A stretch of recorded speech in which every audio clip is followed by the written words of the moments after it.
Hi, I'm Rob King. I'm the programmer of Lenfest Kids.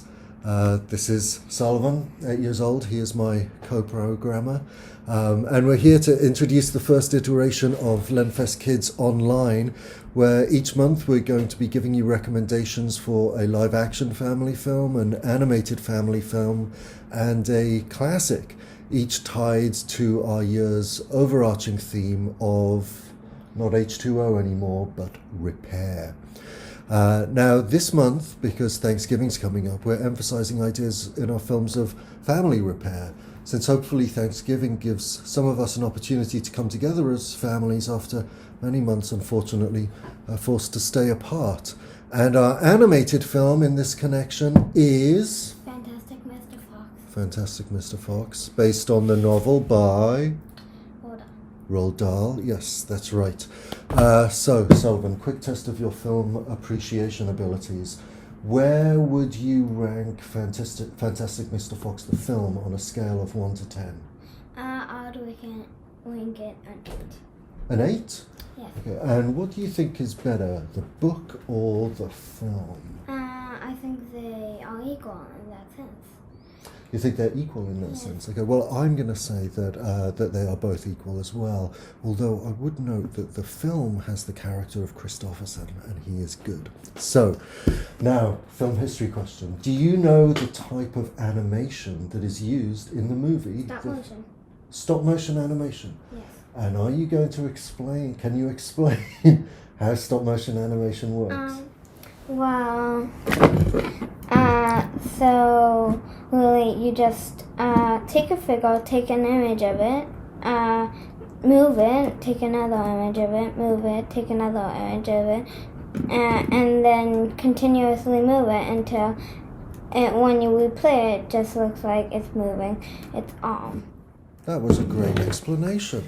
Now, if you want to try stop motion at home and find out more about it, we have a number of stop motion apps on the Lenfest Kids website that you can download onto your phone.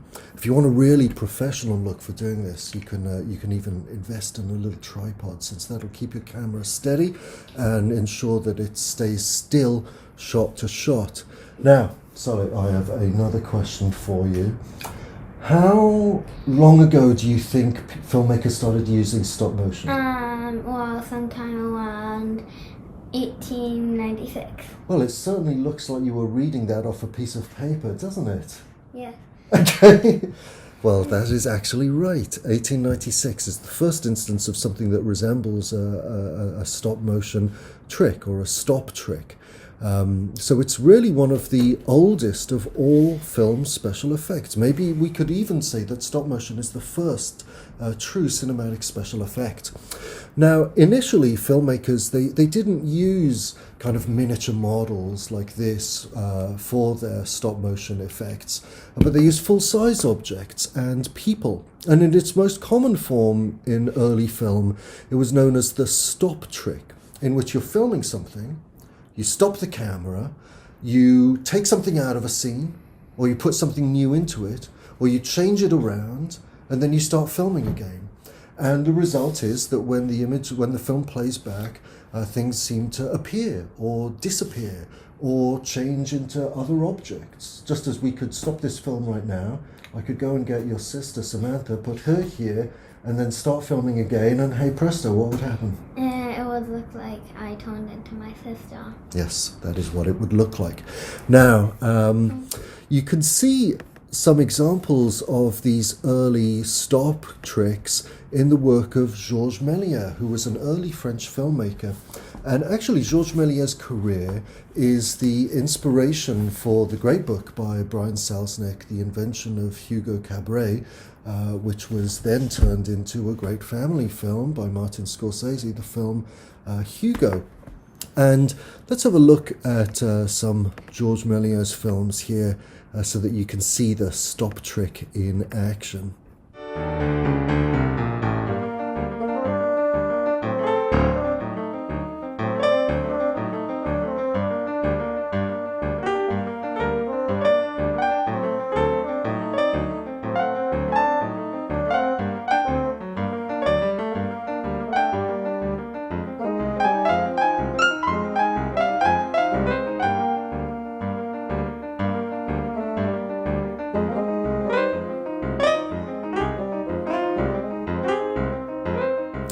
Now, soon filmmakers realized that you could use the stop trick for more than just making things appear and disappear.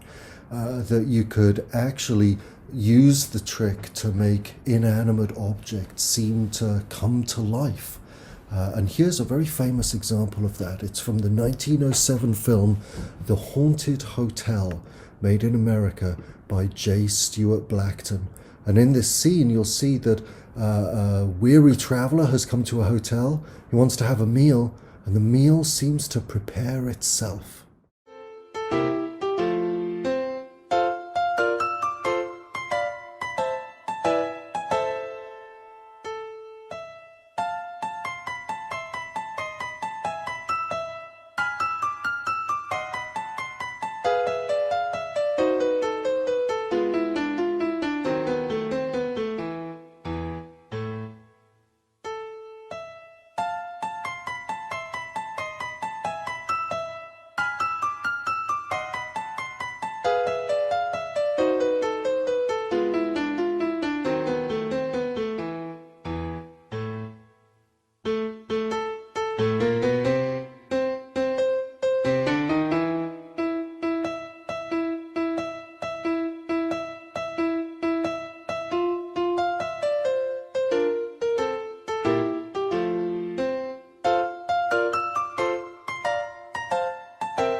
Now stop, did you know that audiences at the time when that film was released in 1907, they didn't know how it was done? Right? They would actually line up outside the movie theatre in order to guess how filmmakers did it, as though it was kind of like a form of modern magic, right? But you know how it was done. Yes. And you know how it was done, because I just explained it if you didn't know already. But I hope you'll still find that the Fantastic Mr. Fox is still pretty magical. So I hope to see you next time, and I hope you enjoy the film. Solly, do you have any parting words? Bye. Bye.